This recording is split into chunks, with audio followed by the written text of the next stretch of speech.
This is the Blairing Out with Eric Blair show. Recently, OC Weekly did a cover story celebrating the 20-year anniversary of the Blairing Out with Eric Blair show on cable television. I want to personally thank all of the dedicated viewers for the last 20 years. Please continue to spread the word and subscribe to the show on YouTube. Tonight, interviewing rockers on the red carpet for the Ronnie James Dio Stand Up and Shout Cancer Fund's second annual Bowl for Ronnie event. Hey Eddie, you can just riff about Ronnie James Dio. He was a great friend, and I was a huge fan, and he's very special to me still. And as I was saying to someone earlier, even though he's gone, he still very much feels a part of us.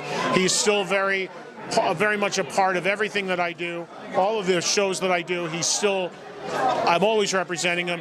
You know, just from Sabbath to Dio to Rainbow, those three bands alone. I mean, there's not a show that's going to go by where I'm not going to play something he was on.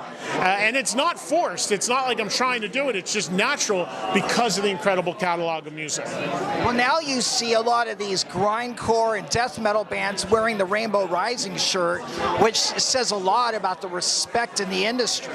Yeah, I mean, Ronnie touched on so many different eras and sort of versions and genres of rock. And even if Ronnie wasn't personally a fan of a certain genre or artist, he showed them great respect. He really did. And I think he showed everybody such kindness and respect, but he was always like that. So that's something that you see. I think everybody from rock to hard rock to metal to death metal to whatever, they all give a nod and a tip of the hat to Dio, and rightfully so. I mean, and his music had an influence on so many. Yesterday on my new radio show, M. Shadows from Avenged Sevenfold was on, and I said to him, hey, you want to come bowl tomorrow night? He goes, I can't, I got family stuff. I said, no problem, I just wanted to offer. And as he left, he said, it's for the Dio Cancer Fund? He goes, yeah. He goes, hold on. Made a call, had a guitar sent, signed it, auctioned this off for Ronnie. So just got to say the man's name, and everybody's going to do what they can because, well, two things. They're either just a fan, or if you're lucky enough like me, you also were a personal friend as well. Now, the fact that Ronnie James Dio was a personal friend of yours, what do you think Ronnie would think of the political landscape today in the U.S.? Political as far as the presidential stuff? I don't know. I never talked politics with him, so I really don't know. I don't know where he fell in that part of the equation. But unfortunately, we're in such a PC world right now that even however he felt, he probably wouldn't be able to say it because of a fear of any backlash one way or the other. I know. Well, in a lot of ways, Ronnie James Dio's music and his lyrics were very cutting edge for the time that they came out, and caused a lot of controversy at the time.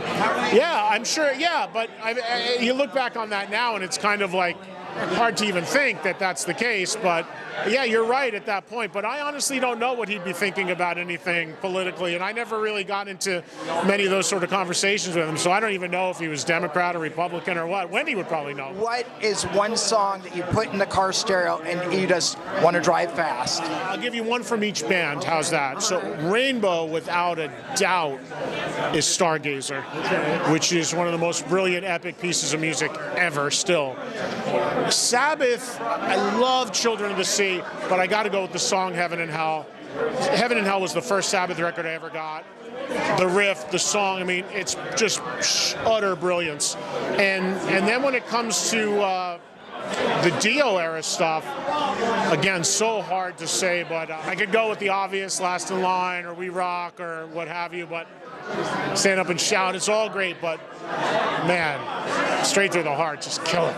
How many episodes of that metal show is in the can? Probably about 120 to date, yeah. I know that VH1 canceled the show, I guess, for lack of a better word.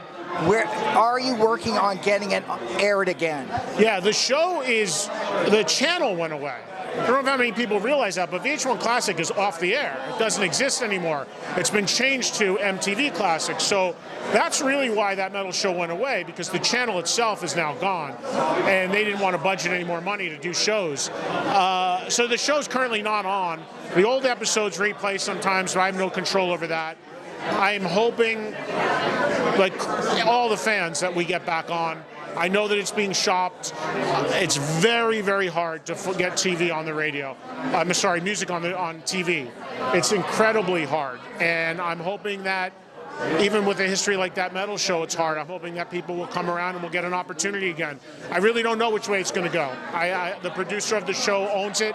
He's actively shopping it, and fingers crossed he finds a home. And I can tell everybody that if we find a home, we're all there tomorrow. No problem. But it's funny because fans say to us, oh, just take it to Netflix, or just take it here, just take it there. We can't just take it. They have to want it.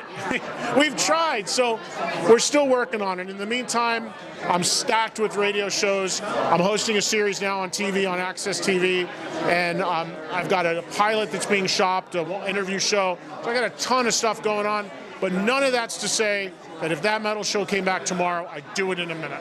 What do you think of what's going on with the music business today, as far as the money being less and less and less, and bands being forced to tour? Forced to tour. Well, I think there's, like anything, there's pros and cons to the business as it's currently structured.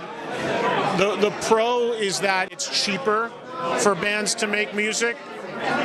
The pro is that it's easy to distribute your music because it's so easy to just post and get it out there. But that also is the negative, because it is so easy. There's so much of it, and a lot of it isn't good. So it used to be that the record labels were the gatekeepers to some degree of what got through and what didn't. So if something was on a label or something existed on a CD, well, then you knew that it had reached a certain point that it had to have had some level of success.